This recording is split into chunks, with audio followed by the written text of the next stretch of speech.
আমরা একটি প্রযুক্তি নির্ভর জ্ঞানভিত্তিক এবং নৈতিক রাষ্ট্র গড়তে চাই, যা আপনাদের সামনে এতক্ষণ আমি আমার নিজের কথাটি বলার চেষ্টা করেছিলাম। আমার মনে হয় আমরা যদি সেটি করতে সক্ষম হই, তাহলে এই যেই লাইনটি আমি পড়লাম, নিশ্চিত একসময় গিয়ে আমরা সেটি করতে সক্ষম হব, যেখানে ধর্ম, বর্ণ, মত বা রাজনৈতিক পরিচয়ের ভিত্তিতে বৈষম্য থাকবে না।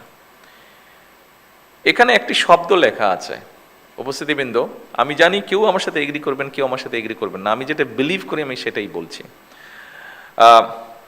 এখানে শব্দটা লেখা আছে, যেখানে ধর্ম, বর্ণ, মত বা রাজনৈতিক পরিচয়ের ভিত্তিতে কোনো বৈষম্য থাকবে না। আমি কোনো শব্দটা বলতে চাইছি না, আমি বলতে চাইছি বৈষম্য থাকবে না। কেন কোনো শব্দটা বলতে চাইছি না? ইটস ইমপ্র্যাকটিক্যাল আমার কাছে মনে হয়। পৃথিবী থাকলে কিছু সুবিধা অসুবিধার সমস্যা থাকবে, সেই জন্য আমি কোনোটা বলতে চাচ্ছি না। হ্যাঁ, বৈষম্যটা আমরা কমিয়ে আনতে চেষ্টা করব, হয়তো কিছু বৈষম্য রয়েই যাবে,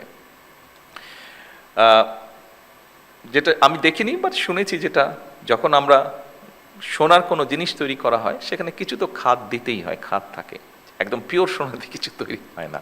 কাজে সমাজ যখন থাকবে, মানুষ যখন থাকবে, হয়তো বা 1% হলেও বৈষম্য থেকে যাবে। সেই জন্য আমি কোনো শব্দটা আপনাদের সামনে পড়িনি।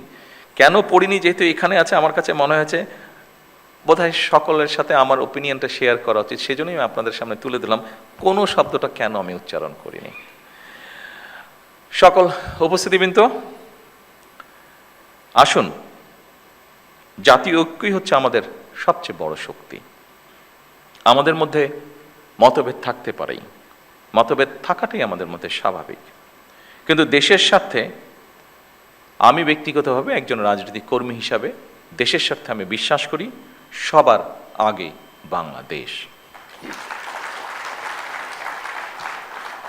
সম্মানিত সভাপতি, সম্মানিত মন্ত্রী পরিষদের সদস্যবৃন্দ, সংসদ সদস্যবৃন্দ, উপস্থিত সকল সদস্যবৃন্দ, আমি আনুষ্ঠানিকভাবে জেলা প্রশাসক সম্মেলন 2026-এর সাফল্য কামনা করছি এবং এই সম্মেলনের আনুষ্ঠানিক উদ্বোধন ঘোষণা করছি। আসসালামু আলাইকুম।